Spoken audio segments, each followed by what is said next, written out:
Hey y'all, it's everybody's mama and it's time to cook. Alright you guys, so today we're going to be making some homemade burgers. Yes. So I have an egg, some spinach and lettuce for the toppings, sesame seed. I chopped up some bacon and cheddar cheese along with some garlic salt and some onion powder, and I'm going to be using this caramelized seasoning, y'all, to die for. This caramelized onion seasoning by Weber's. Alright, so first what I'm going to do is crack an egg in a bowl. Never mind that little piece of meat you see right there. That's just some bacon from my hands from what I was chopping. So go ahead, scramble the egg before. You want to do this because it's important that it's all mixed up once it goes into the meat. You can't really make sure that if you crack an egg yolk in here.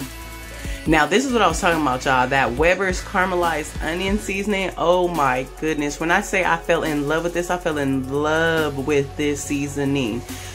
When we make our homemade burgers and we put them on the grill, that's what we always go to.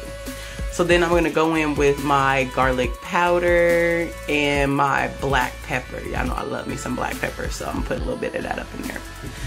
Then what I'm going to do now is use my mash. Try to mash some of the seasonings in here and mix it all together before I add my cheese and bacons and get messy with my hands. Alright, so now we're going to go in and add our bacon bits. And that's probably about 6 or 7 slices of bacon that I had left over from breakfast and I chopped up. Then that right there is sharp cheddar cheese. I actually buy mine sliced by the deli for sandwiches. So that's about, I want to say 5 slices of cheese I diced and cubed up. It kind of looks like corn. Alright, so I took my rings off because it's time to get messy, baby. Because this is the only way you're going to make a good homemade burger.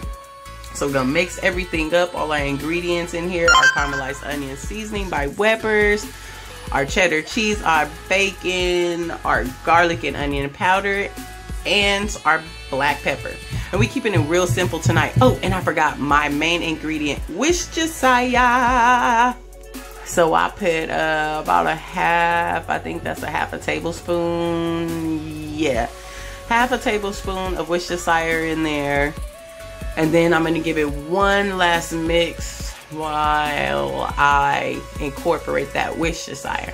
So now we want pretty hefty burgers because, as you know, once you start cooking ground beef, it does shrink. So get a nice big ball in size, and then once you start pressing it down with your hand, you kind of want the patty to be as big as your hand. So yeah, you see that right there? Alright, let me go bust those out real quick. Now, what I'm going to do to my flat iron skillet, because I feel like this is the closest you could get to like what they would have in a restaurant.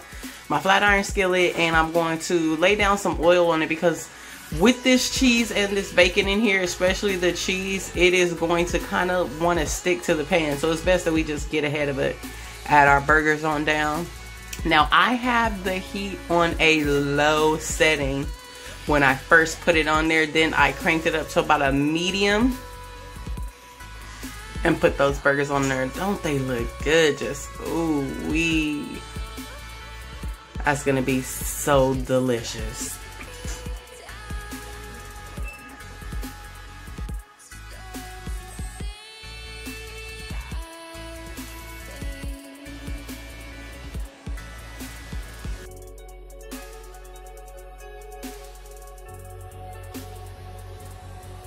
Now you can't tell me that don't look good.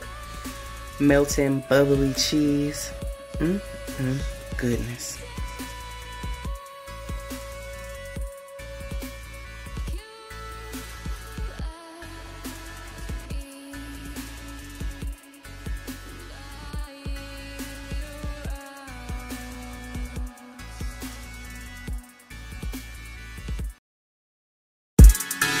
Alright y'all, so while our burgers are cooking, we're going to slice our tomatoes. We're going to slice them kind of thick because we want all of our ingredients to match on this burger. I hate having like skimpy items. Like, don't give me no little baby tomatoes. If I got me a big, juicy burger, I need some good tomatoes to go with it.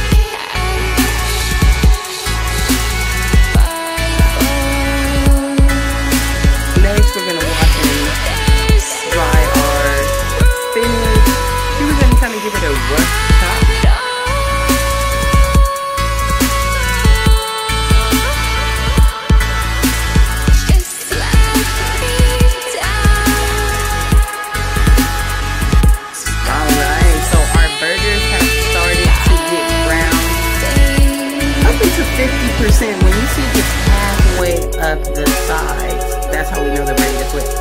So we flip it over, and when we flip it over, we're going to press them down because we want those burgers to expand. We want big, juicy patties. It was giving me too much struggle, y'all.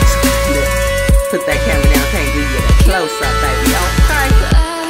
So as I flip these bad boys, like I said, I'm gonna press them down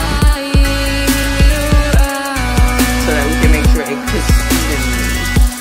Oh yes. So once we've got all these bad boys flipped, cook the other side. We're cooking this burger for about a total of I want to say 10 minutes. Let's go 12 minutes.